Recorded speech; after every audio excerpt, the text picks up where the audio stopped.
अध्याय 8 अक्षर ब्रह्मा योग। यह अध्याय संक्षेप में कुछ महत्वपूर्ण शब्दों और अवधारणाओं का वर्णन करता है जिनका उपनिषदों में विस्तार से उल्लेख किया गया है।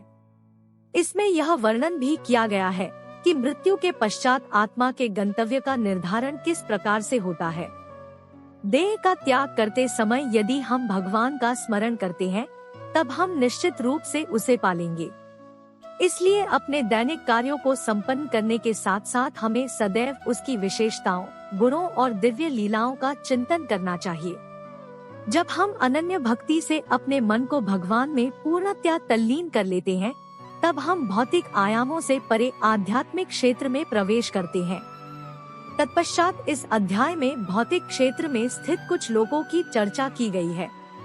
इसमें बताया गया है कि सृष्टि के चक्र में ये लोग और इन पर निवास करने वाले असंख्य प्राणी कैसे इनमें प्रकट होते हैं और प्रलय के समय पुनः अव्यक्त हो जाते हैं। किंतु इस व्यक्त और अव्यक्त सृष्टि से परे भगवान का दिव्य लोक है।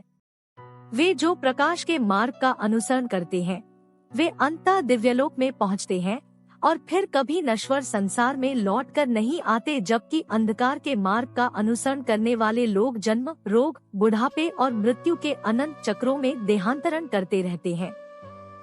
अर्जुन ने कहा, है भगवान, ब्रह्मा क्या है, अध्यात्म क्या है और कर्म क्या है, अधिभूत को क्या कहते हैं और अधिदैव किसे कहते हैं। हे मधुसूदन, अधियज्ञ कौन है और यह अधियज्ञ शरीर में कैसे रहता है। हे कृष्ण, दृढ़ मन से आपकी भक्ति में लीन रहने वाले मृत्यु के समय आपको कैसे जान पाते हैं। परम कृपालु भगवान ने कहा, यह परम अविनाशी सत्ता को ब्रह्मा कहा जाता है। किसी मनुष्य की अपनी आत्मा को अध्यात्म कहा जाता है।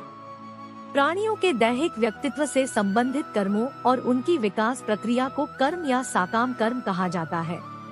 हे देहधारियों में श्रेष्ठ, भौतिक अभिव्यक्ति जो निरंतर परिवर्तित होती रहती है उसे अधिभूत कहते हैं। भगवान का विश्व रूप जो इस सृष्टि में देवताओं पर भी शासन करता है उसे अधिदैव कहते हैं। सभी प्राणियों के हृदय में स्थित मैं परमात्मा अधियज्ञ या सभी यज्ञों का स्वामी कहलाता हूँ। वे जो शरीर त्यागते समय मेरा स्मरण करते हैं वे मेरे पास आएंगे। इस संबंध में निश्चित रूप से कोई संदेह नहीं है।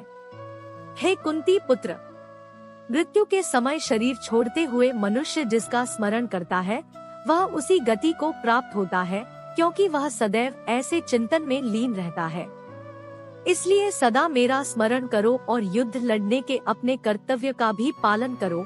अपना मन और बुद्धि मुझे समर्पित करो, तब तुम निश्चित रूप से मुझे पालोगे, इसमें कोई संदेह नहीं है। हे पार्थ, अभ्यास के साथ जब तुम अविचलित भाव से मन को मुझ पुरुषोत्तम भगवान के स्मरण में लीन करते हो तब तुम निश्चित रूप से मुझे पालोगे। भगवान सर्वज्ञ, आदि पुरुष, नियंता, सूक्ष्म से सूक्ष्मतम, सबका पालक, अज्ञानता के सभी अंधकारों से परे और सूर्य से अधिक तेजवान है और अचिंतनीय दिव्य स्वरूप के स्वामी है। मृत्यु के समय जो मनुष्य योग के अभ्यास द्वारा स्थिर मन के साथ अपने प्राणों को भौहों के मध्य स्थित कर लेता है और दृढ़ता पूर्वक पूर्ण भक्ति से दिव्य भगवान का स्मरण करता है वह निश्चित रूप से उन्हें पा लेता है। वेदों के ज्ञाता उसका वर्णन अविनाशी के रूप में करते हैं। महान तपस्वी ब्रह्मचर्य व्रत का पालन करते हैं और उसमें स्थित होने के लिए सांसारिक सुखों का त्याग करते हैं। मैं तुम्हें इस मुक्ति के मार्ग के संबंध में संक्षेप में बताऊंगा। शरीर के समस्त द्वारों को बंद कर मन को हृदय स्थल पर स्थिर करते हुए और प्राण वायु को सिर पर केंद्रित करते हुए मनुष्य को दृढ़ यौगिक चिंतन में स्थित हो जाना चाहिए। जो देह त्यागते समय मेरा स्मरण करता है और पवित्र अक्षर ओम का उच्चारण करता है वह परम गति को प्राप्त करेगा।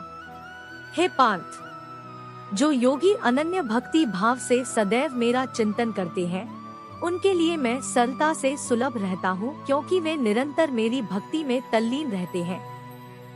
मुझे प्राप्त कर महान आत्माएं फिर कभी इस संसार में पुनः जन्म नहीं लेती जो अनित्य और दुखों से भरा है, क्योंकि वे पूर्ण सिद्धि प्राप्त कर चुकी होती है। हे अर्जुन, इस भौतिक सृष्टि के सभी लोकों में ब्रह्मा के उच्च लोक तक तुम्हें पुनर्जन्म प्राप्त होगा। हे कुंती पुत्र, परंतु मेरा धाम प्राप्त करने पर फिर आगे पुनर्जन्म नहीं होता। 1000 चक्र के 4 युग महायुग का ब्रह्मा का कल्प 1 दिन होता है और इतनी अवधि की उसकी 1 रात्रि होती है। इसे वही बुद्धिमान समझ सकते हैं जो दिन और रात्रि की वास्तविकता को जानते हैं। ब्रह्मा के दिन के शुभारंभ पर सभी जीव अव्यक्त अवस्था से व्यक्त होते हैं और रात्रि होने पर पुनः सभी जीव अव्यक्त अवस्था में लीन हो जाते हैं। ब्रह्मा के दिन के आगमन के साथ असंख्य जीव पुनः जन्म लेते हैं और ब्रह्मांडीय रात्रि के आने पर अगले ब्रह्मांडीय दिवस के आगमन पर स्वतः पुनः प्रकट होने के लिए विलीन हो जाते हैं। व्यक्त और अव्यक्त सृष्टि से परे अन्य अव्यक्त शाश्वत आयाम है। जब सब कुछ विनष्ट हो जाता है किंतु उसकी सत्ता का विनाश नहीं होता। यह अव्यक्त आयाम परम गंतव्य है और इस पर पहुंचकर फिर कोई नश्वर संसार में लौटकर नहीं आता। यह मेरा परम धाम है। परमेश्वर का दिव्य व्यक्तित्व सभी सत्ताओं से परे है। यद्यपि वह सर्वव्यापक है और सभी प्राणी उसके भीतर रहते हैं, तथापि उसे केवल भक्ति द्वारा ही जाना जा सकता है। हे भरत श्रेष्ठ, अब मैं तुम्हें इस संसार से दूर विभिन्न मार्गों के संबंध में बताऊंगा। इनमें से एक मार्ग मुक्ति की ओर ले जाने वाला है और दूसरा पुनर्जन्म की ओर ले जाता है। वे जो परब्रह्म को जानते हैं और जो उन 6 मासों में जब सूर्य उत्तर दिशा में रहता है, चंद्रमा के शुक्ल पक्ष की रात्रि और दिन के शुभ लक्षण में देह का त्याग करते हैं, वे परम गंतव्य को प्राप्त करते हैं। वैदिक कर्मकांडों का पालन करने वाले साधक चंद्रमा के कृष्ण पक्ष की रात्रि में धुएं के समय जब सूर्य दक्षिणायन में रहता है के 6 माह के भीतर मृत्यु को प्राप्त होते हैं, वे स्वर्गलोक को प्राप्त करते हैं। स्वर्ग के सुख भोगने के पश्चात वे पुनः धरती पर लौट कर आते हैं। प्रकाश और अंधकार के ये दोनों पक्ष संसार में सदा विद्यमान रहते हैं। प्रकाश का मार्ग मुक्ति की ओर तथा अंधकार का मार्ग पुनर्जन्म की ओर ले जाता है। हे पार्थ, जो योगी इन दोनों मार्गों का रहस्य जानते हैं, वे कभी मोहित नहीं होते, इसलिए वे सदैव योग में स्थित रहते हैं। जो योगी इस रहस्य को जान लेते हैं, वे वेदाध्ययन, तपस्या, यज्ञों के अनुष्ठान और दान से प्राप्त होने वाले फलों से परे और अधिक लाभ प्राप्त करते हैं। ऐसे योगियों को भगवान का परमधाम प्राप्त होता है।